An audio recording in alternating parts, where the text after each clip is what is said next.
Well, good morning, Kicksters, and welcome back to the Morning Kick for Tuesday. It's a nice and bright and early one, so if you've joined us early, thank you very much. And if you're watching the replay because you needed that extra hour on these winter days, then yeah, I kind of understand. Well, this morning we're talking about leadership and particularly how to lead during a crisis. I'm very pleased to be able to welcome to the show Justin Lippiatt. Justin, thank you very much for joining us this morning. This is very much a message that many people are needing to hear, even though we felt like we were through COVID-19. We're really just dealing with one phase of it. And I'm pleased to have you on the show. Now, where have we actually caught hold of you? You're not in Brisbane by the Sea at the moment. No, I'm actually on the Sunshine Coast. I work and own a business in Gympie. Fantastic. And just for a bit of context for everybody, I've known Justin for a number of years and seen him working in different leadership positions. And when Justin was posting on LinkedIn, it seemed like a great opportunity to invite him on the Morning Kick to share some wisdom with you. But let's have a look where Justin's actually been working with a couple of businesses, one in the manufacturing and one in the transport industry. So taking on a CEO role with Pinetech. Now, Pinetech's involved in manufacturing. Justin, what kind of products is Pinetech responsible for?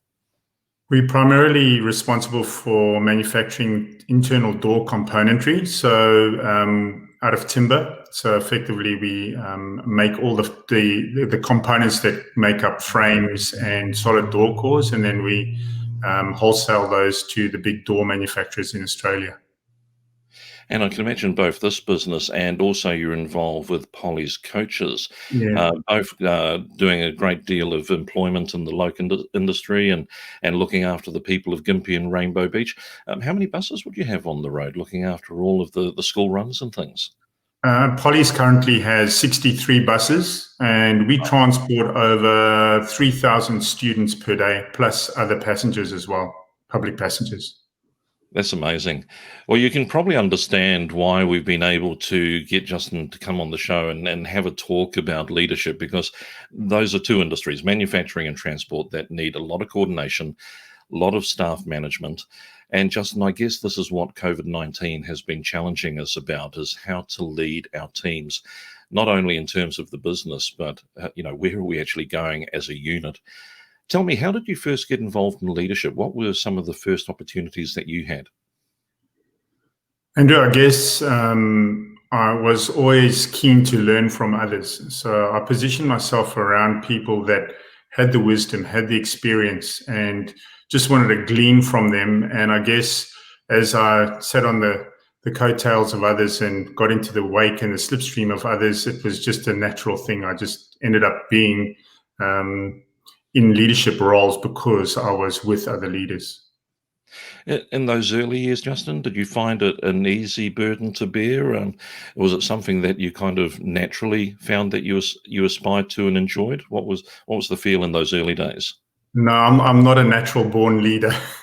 I think I do have a leadership. I do have some leadership in me, but I guess most of my leadership has been developed over time. Just as I said, by gleaning from others and learning from others on how to lead, but also how to follow.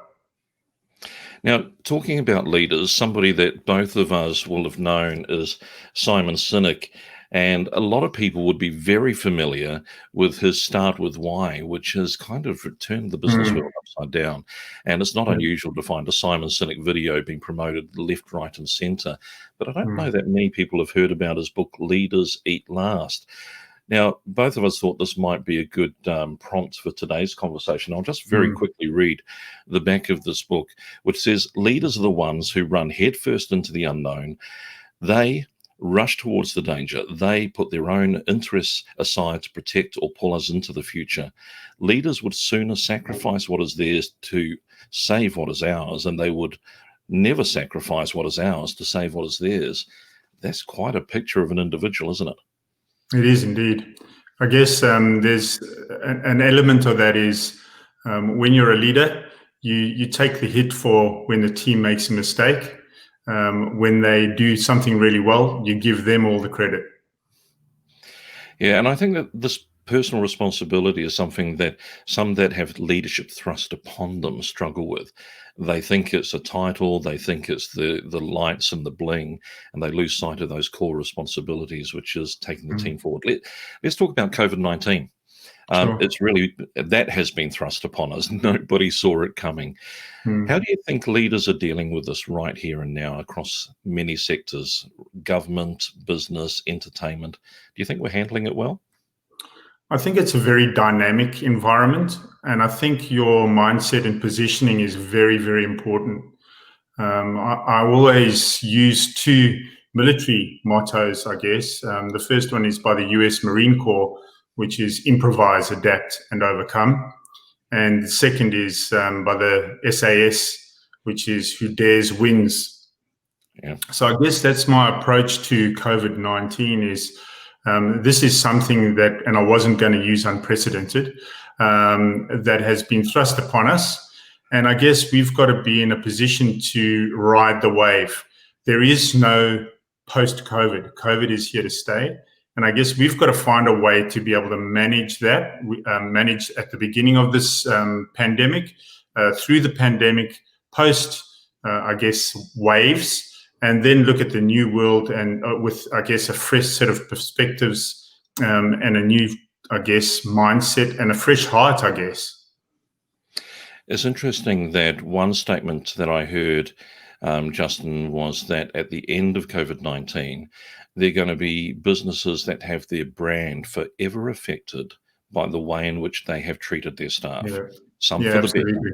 and some for the worse. Absolutely. Why do you think that is? I think it's because at the beginning of COVID, and I'll speak anecdotally from, I guess, from a regional perspective and from my business networks, a lot of businesses at the very, very onset of COVID battened down the hatches. They went into self-isolation. And please, this is not a criticism or anything. Everybody's got to do what everybody's got to do.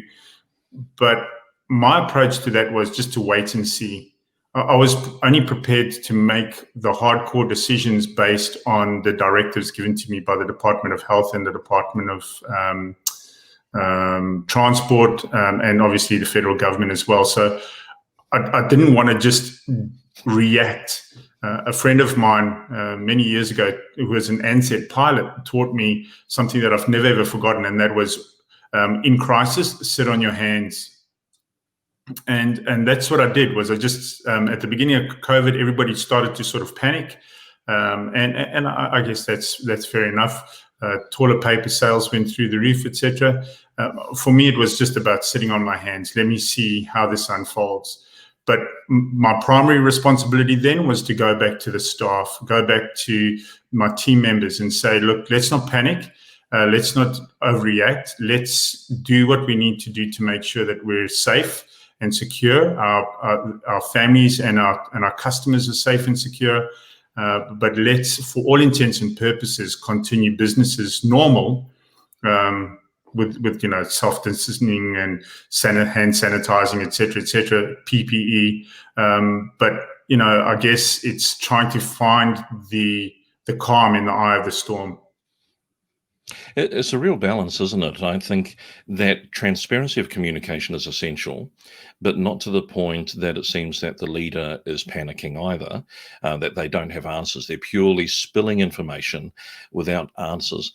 So how do you get empathy with some form of resolve? Andrew, leaders are the custodians of hope. They carry that torch. And so when there is a crisis, when there are dark clouds looming, people are looking to their leadership. They're looking to people around them and saying, well, where's the hope? Who's carrying the torch of hope? And I guess that's about the kind of encouragement and edification we give to our team members and our staff around, look, guys, we know this is a really, really difficult time, but I'm here for you. To give you an example, just going into this sort of self-isolation process at the beginning of COVID, the first thing I did was I went to the Pine Tech teams and I said, look, no matter what happens, if we have to go into lockdown, I will pay you for the first 2 weeks of lockdown. And almost immediately, you could just see the relief, the burden lift from the team members. So yes, it would have cost me an absolute fortune. Would the business have survived? Who knows? But at the end of the day, I had made that decision, and in doing that, we continue to operate during the COVID period, but without the stress and strain of, if we have to lock down tomorrow, have I got a job? Am I going to get paid? Justin, you've hit on one of the things that I think is so evident in life in general, whether it's family, community, or business, being able to have that crack of hope. It's amazing how empowering it is when it can draw people towards it. It's like a crack of light in the darkness. Yeah. It basically draws you forward. So I'm really pleased to hear you talk about it. You called it the torch of hope. Justin, when we talk about that resolve factor, there must be a kind of a balance in terms of not appearing so cold and steely that, you're like the general at the front that's purely going forward no matter what, and I don't care how many make it to the finish line as long as I do. Do you kind of balance that somehow so that we go forward? I think we need to be very careful about being adaptable, dynamic, and fluid in our decision making. We are there as leaders to make decisions. That's what we do. We make good, calculated decisions, hopefully wise decisions based on the information we have at hand. And we have to make a decision. That is what our teams look up to us for. That's what we look to our teams for, even in that decision-making process. But decisions, whether they are courageous or joyful, needs to be made. And I think we are entering into a dangerous zone of pride-filled sort of pig-headedness if we are not able to adapt our strategies and our thinking along the lines of a very sort of dynamic and chaotic time. Yeah, I guess we're seeing that at the moment, and some tough calls have had to be made. There are global leaders that have had to let a third of their staff go, and there's a lot of heartache in terms of what's actually involved there. But adaptability has to be a part of it. Is it a sense that you throw everything up in the air and let things land where they will, or where does your team play a part in deciding what kind of innovation can be brought to the table? I have a highly empowered team. When I took over these businesses, and it's been my leadership position for many, many years, is to make myself redundant. Many people can't really get their head around that, but I guess my highest task as a business leader is to ensure that at some stage I have to bow out, because I have such an empowered and entrusted team that is able to run the business without me. That frees me up within my own strengths and within my own sort of entrepreneurial giftings to go and look for other challenges and other things to pursue. So I think it's really a lot about trying to make sure that the teams are empowered, and it takes a lot of trust. It takes a lot of faith, as it were, to be able to hand over the reins and allow the teams to be able to make mistakes. But it's that collaboration that, whether you're getting the input from your teams, that basically allows you to make better calculated decisions with your team and with your business in mind. Because as business leaders, it can get very... Sorry? I want to go back to something, Justin, that you said very early on. You remember you were mentioning that when the first part of COVID hit, you were willing to sit on your hands, and it was the ability to look at the landscape and see what was going on. So a leader must have to have good timing as well, because you needed to know when to get off your hands and act. And it's funny, you talked about being an entrepreneur. I think being an entrepreneur is similar to being a comedian. It's all about timing. Yeah, I guess. I think that it is a lot about timing, and it's about making those... Jim Collins talks about it in his book, Great by Choice, about firing the bullets and then firing the cannonball. So as a leader in uncertain times, we should be firing small bullets all the time to see, we're not taking huge, long steps and strides in the future. We're taking small, calculated incremental steps that'll get us to our common goal. So we've covered a number of things about the character of leadership, and I think there's going to be a lot of leaders born out of COVID-19, never mind made. Tell me about what you see as being some of the principles that leaders should be building into their character, their makeup, maybe their daily routine, as a way of being able to lead through crisis.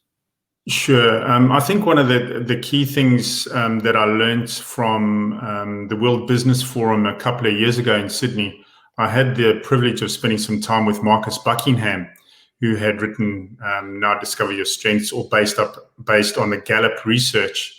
And I sat across the table from him and I said to him, what are the key characteristics of a leader? And he just laughed at me.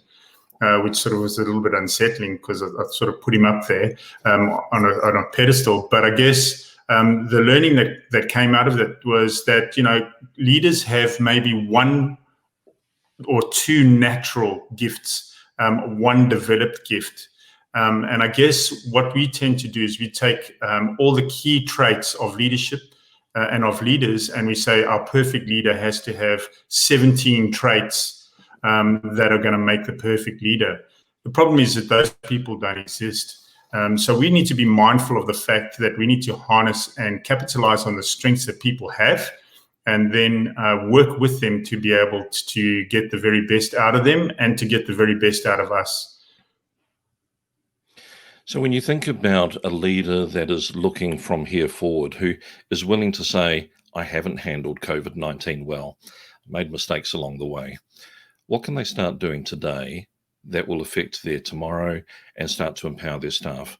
Are there some baby steps you can think of? Absolutely. The first step, don't beat yourself up. Don't beat yourself up. There's no point in beating yourself up about what has happened. You don't have control on what has happened. You've only got control on what happens today. You've got no control about what happens tomorrow. So I guess it's about trying to take those incremental steps day by day and make the decisions. You can't not forward plan. We've just obviously a lot of businesses have now completed their budgeting processes for the financial year, or they should have been completed some time ago, but they're implementing those budgets now, cash flow forecasts, et cetera, planning, scheduling. So I think we have to do those things, but we need to be mindful that we live in an adaptive and very innovative space. And so when people are doing the, battening down the hatches and going into hide mode, those are potentially the opportunities for us to shine and to help our team members shine as well. Justin, I want to just draw on maybe where you've got your resources from. I was talking to a young man just yesterday about where he was at, and one of the key things that he felt dry. He hadn't kind of had any input for a long time. And I think as you're going through the journey of life and business, you've got to keep topping yourself up with great resources. Are there any that spring to mind that you would point people to, or places that they should look where they can get some good foundational top up that will get them going at the moment?